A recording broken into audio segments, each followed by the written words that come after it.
दोस्तों नमस्कार। 1 दिसंबर 2024 ये वो दिन था जब आम आदमी पार्टी के संयोजक अरविंद केजरीवाल ने अकेले दम पर दिल्ली चुनाव लड़ने का ऐलान किया था, जबकि कांग्रेस उनसे गठबंधन करना चाहती थी। और अब दिल्ली के विधानसभा चुनाव में न केवल आम आदमी पार्टी की बड़ी हार हो रही है, बल्कि आम आदमी पार्टी के सबसे बड़े नेता अरविंद केजरीवाल, मनीष सिसोदिया चुनाव हार चुके हैं। दोस्तों, ये इंडिया गठबंधन के लिए एक सबक तो है ही, लेकिन इस हार से सबसे बड़ा सबक अरविंद केजरीवाल को लेना चाहिए, क्योंकि ये नतीजे उनकी राजनीति को करारा जवाब है। दोस्तों, दिल्ली चुनाव के नतीजे साफ तौर पर बता रहे हैं कि चुनाव में कांग्रेस भले ही सीटें ना जीत पाई हो, लेकिन पिछली बार के मुकाबले कांग्रेस ने अपने वोट प्रतिशत में काफी सुधार किया। यानी जो वोट आम आदमी पार्टी को मिल सकता था, वह वोट सीधे तौर पर भाजपा को मिला और वह अब सरकार बनाने जा रही है। भाजपा की जीत के बाद जम्मू कश्मीर के मुख्यमंत्री उमर अब्दुल्ला ने बिल्कुल सही बात कही है कि और लड़ो आपस में।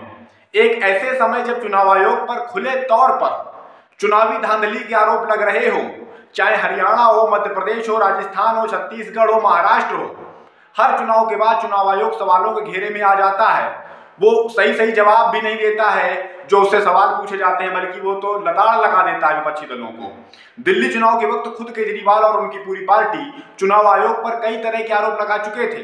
मतदान खत्म होने के बाद दिल्ली में जो मतदान प्रतिशत करीब 60.44% था, वो 48 घंटे के भीतर 0.10% बढ़ते हुए 60.54% हो गया। यानी मतगणना से पहले दिल्ली में लगभग 15,000 नए मतदाता बढ़ गए। यानी मतगणना के पहले दिल्ली में करीब 15,000 वोट बढ़ गए।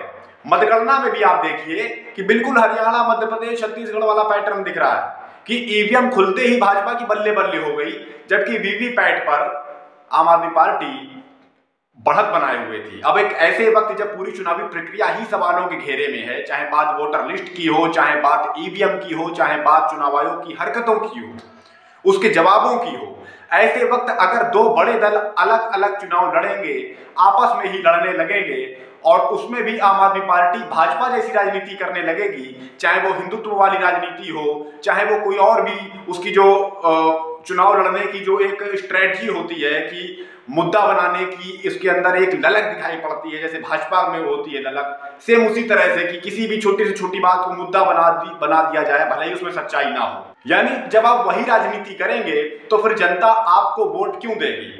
अगर आपको भी भाजपा ही जैसी राजनीति करनी है तो जनता तो भाजपा को वोट दे देगी, क्योंकि उसके लिए तो भाजपा ही सबसे अच्छी है उस राजनीति के लिए। और हुआ भी वही।